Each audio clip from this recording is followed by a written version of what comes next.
I had decided to put the circumpolar constellations from the Dendera zodiac here in this circle area. Yeah.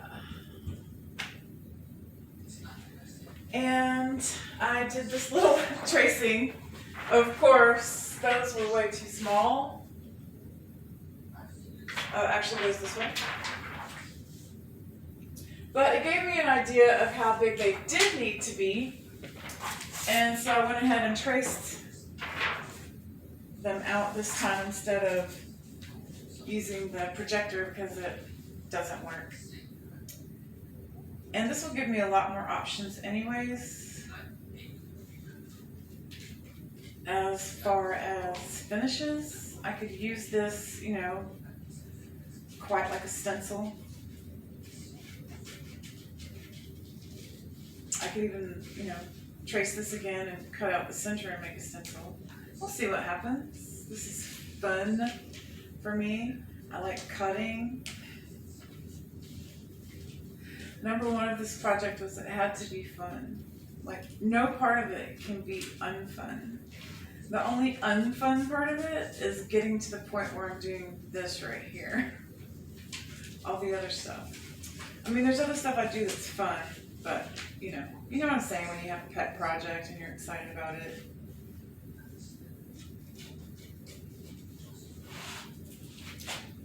So, let me just go ahead and abbreviate the cutting of this a little bit.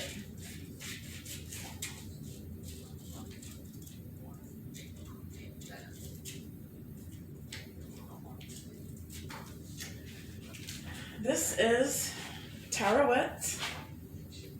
She is a hippopotamus goddess with lion feet and a long lion snake-like tail. She also has a tongue sticking out. It's not very snake-like. It actually looks more like a finger, which is kind of strange. This is kind of a hippopotamus, like it's a tiny hippopotamus. It also kind of looks like dog-like. She does have an ear here, but I'm not really sure what kind of ear that is. Of course, she has the Egyptian headdress. Her breast is bare, and you can tell she's bore children before, or she's pregnant now because her breasts are full, and she's pregnant, and she has a great big knife, and she's holding something down at the point on the ground.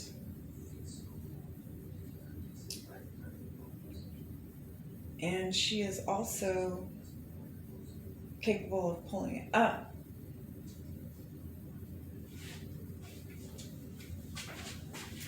All right, so let's see about where she would go. We were just going to put them in a circle because I have a couple of different ideas of how to place these on the painting. For example, place them here.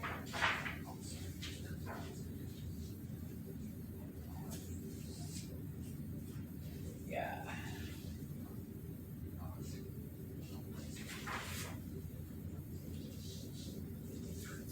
Or I could do it less true to the actual image, the arrangement, and go ahead and do something more decorative with them. There are only 6. Now the Egyptian calendar is divided into 3. So if you decide to try to put each one of these into a category, it would be 4 instead of 3.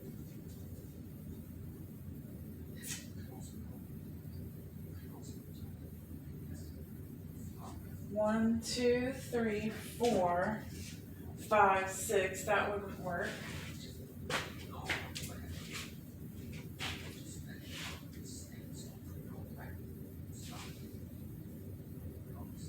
It could be 1, 2, 3. 1, 2, 3.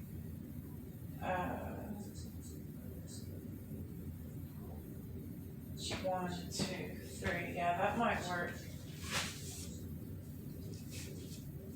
All right, let's just see how they look in the center first.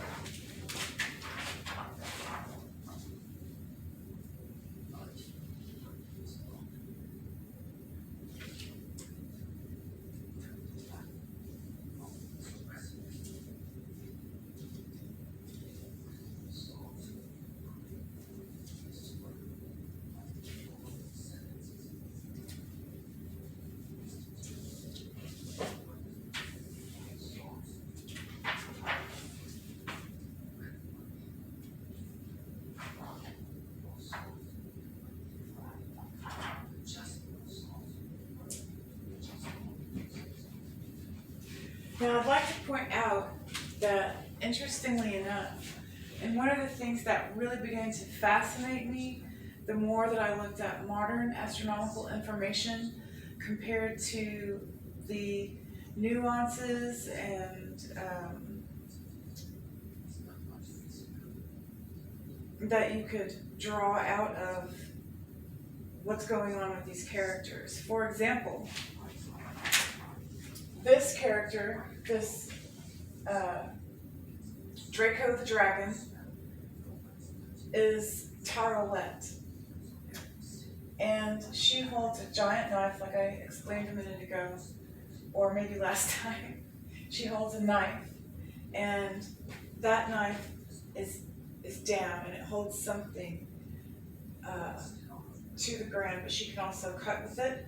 A knife is also symbolic of a teacher, someone who's cutting things up.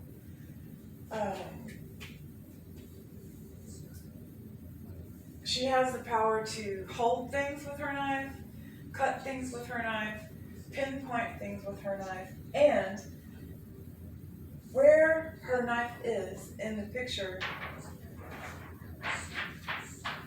is where Thuban is. Thuban is the closest star to the North Pole when it is the pole star. So, for example, our pole star is, I think it's 87 or so degrees. So it's 3 degrees away from being 90 degrees. So it creates a little tiny circle in the center. Well, Thuban is very, very, very ultra, ultra super close. I don't think it's, no way. It's something like 0.0 something degrees off. Yeah, 87. Is it 3 degrees? Okay, I can't remember. But Thuban is the closest to pole. And I think that's interesting because, as you can see, her knife is pinpointing where that pole is. And every time the pole star becomes Thuban again, and it's that close, all of the other pole stars that are kind of awry, I'm sure there's some story why they're not that close, including the character from my upcoming book. There's a reason why she is the character she is, astronomically speaking. Yes.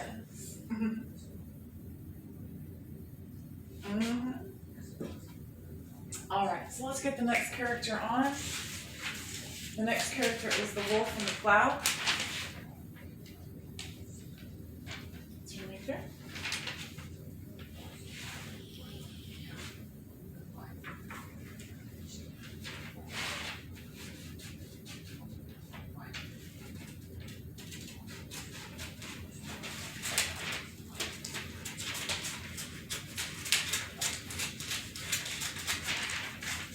Today, actually last night before we were going to bed, my daughter has this giant English bulldog, and he's very adamant about getting, as close as he possibly can. Like if you tell him to stay right here, he'll climb up here, and then he's actually trying to get up on me. And he weighs like 80 or 90 pounds, and I was struggling with this dog And my granddaughter did the most beautiful laugh of all time. It was like, I can't even excite it. I can't even explain it. It was just beautiful. It's one where she was tickled to death to see her Grammy fighting with this dog. Oh, it was fantastic. Alright, so let's get this one placed about right where it would go. This goes here. And this goes about right.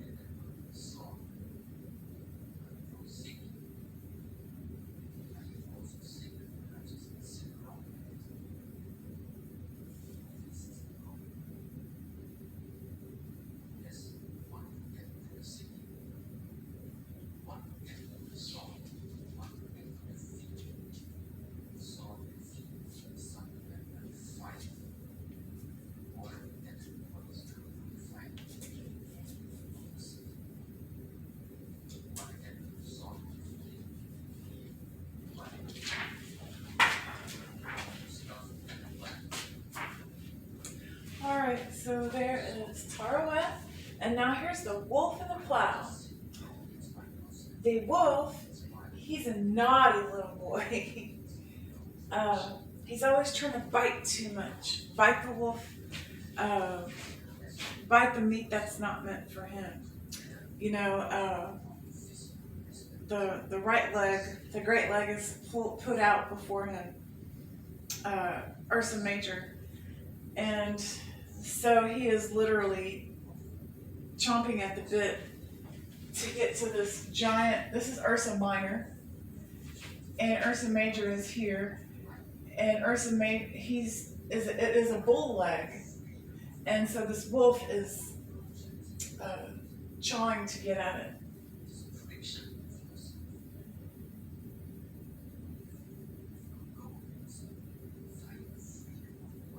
And this movement is the scratch or the itch right there at Cancer that moves things forward, and I think it's very, very, very interesting that science has shown. Let me make sure this has been a crazy day. I just want to make sure I'm going yes, and okay, cool. I won't even go into it, but there's a lot of trauma and stuff going on, so I was so glad to enter into this space, into this world today for a little while. So the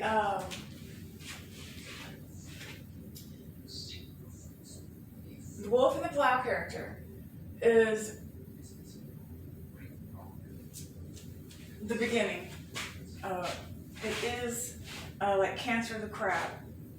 In the Egyptian Sumerian, things don't start with Aquarius, they start with on the other side, because we're on the other side of the earth, and they start with Cancer, right? So, as I was saying, I think it's really, really highly interesting that crabs keep evolving and unevolving, or they have evolved several times independently or something. Now, every time something comes up, it says, oh, that wasn't right, but it's fun to just think about things now as theories. I'm so open now, as I've said before, that you could tell me that almost anything and I would believe it and not be shocked because of the things I've seen recently. All right, let's do this. Let's get the next guy.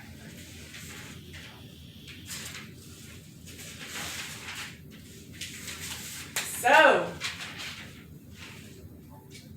you may not know, but the Dendera zodiac is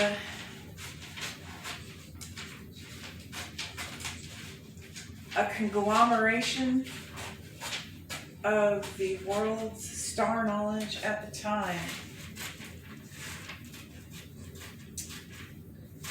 And it's so easy to understand and comprehend. Well, that is if you are the kind of person that can see the spheres moving, or you like to imagine them moving, and then you see this disc, and then you realize that it's like a kindergarten picture book drawing for neophytes. But it had to have been done by a master. And I'm not saying it's not complex. What I'm saying is that anyone can understand it, and it was made that way on purpose. All right.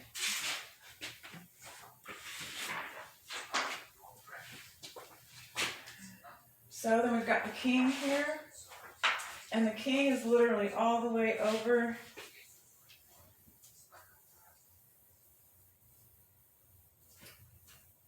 to the other side. Let's see. If she is like this, across here, then the middle of his foot is right here.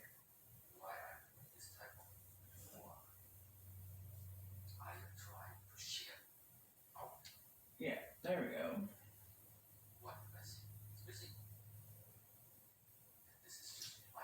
Their eyes match up. Her head runs about right into his butt. Yeah, that's good.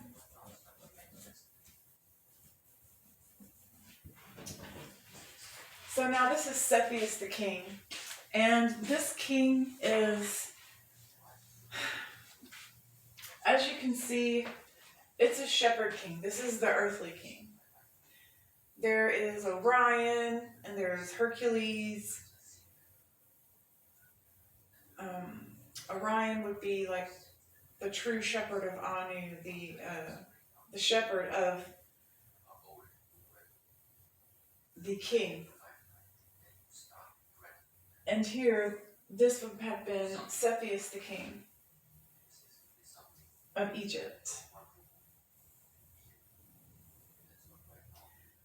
But that is Cepheus is a, most likely Cepheus, it's a very Greek. And I often wonder what would it have been. Now this right here, I believe, is a wolf. The naughty wolf went out and got the beef, and so the shepherd had to protect his cattle. And look, now this shepherd has got this beast controlled. And right from the get-go, there has to be a new beginning, right? Things cannot be stagnant. Every end must have a beginning, but the beginning is the end. The end is the beginning. One of my favorite quotes from the Book of Thomas is,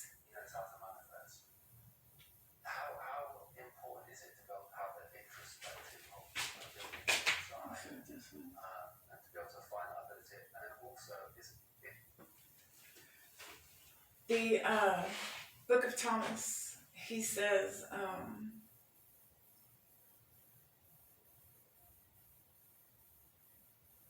you have asked, when will the end will come? The end, when will it come? And I say, have you found the beginning that you already know where the end is? When you find the beginning, then you will know that is the end. I mean, I love the Book of Thomas, it's fun. All right, so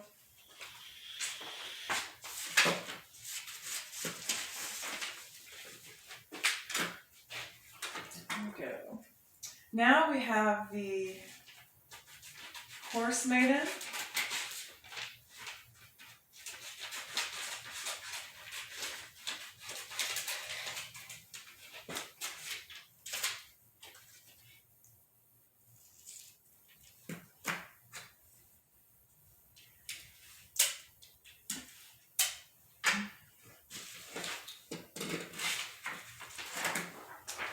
She is next.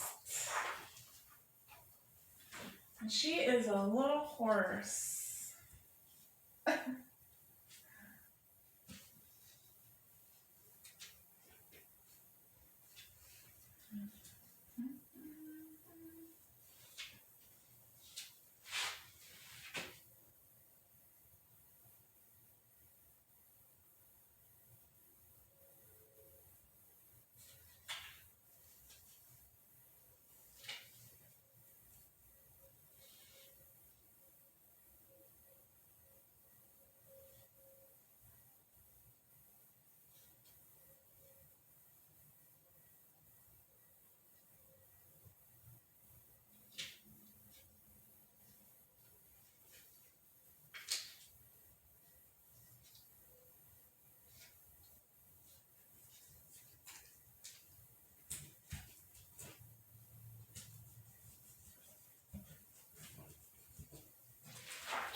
Alright, now let's do the beautiful Lyra. This is a mace holding man, but he does not have a crown. So at this point he is a warrior.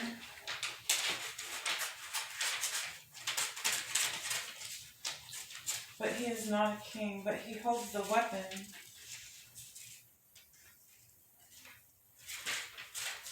I'll go ahead and cut out this one too. While we're at it, the last one. This is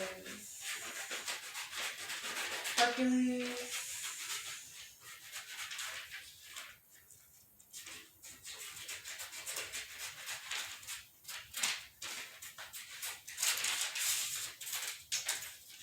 And also known as Osiris. The one that completes the labors, the one who does the tasks. And is also the precursor to the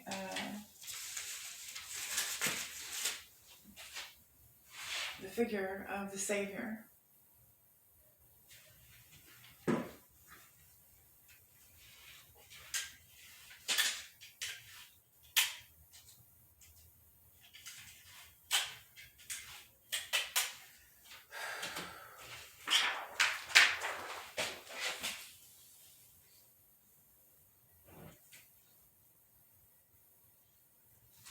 Alright, so this one is right down here.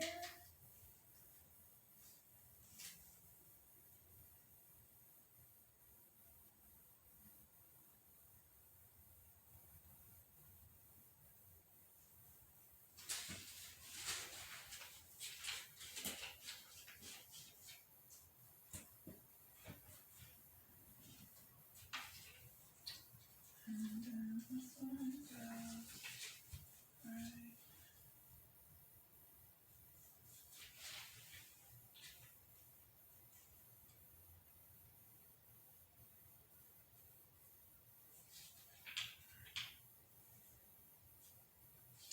Here. Now the really cool thing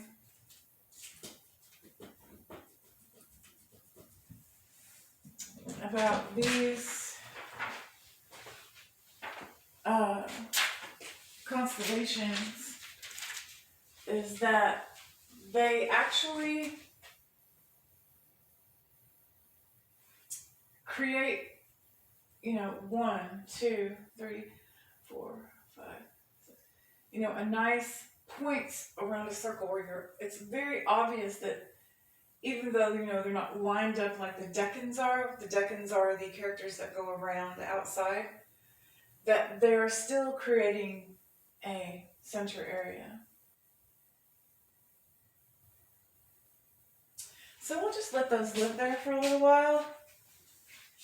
And we'll see how it feels to have them there, or if I want to move them.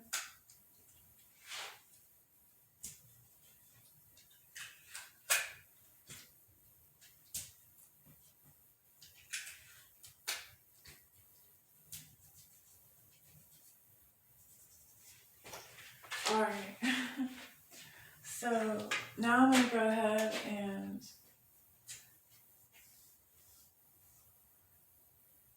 get going because I need to go back over to the house and be of assistance to my beautiful daughter and my beautiful family and help them get better. See you soon.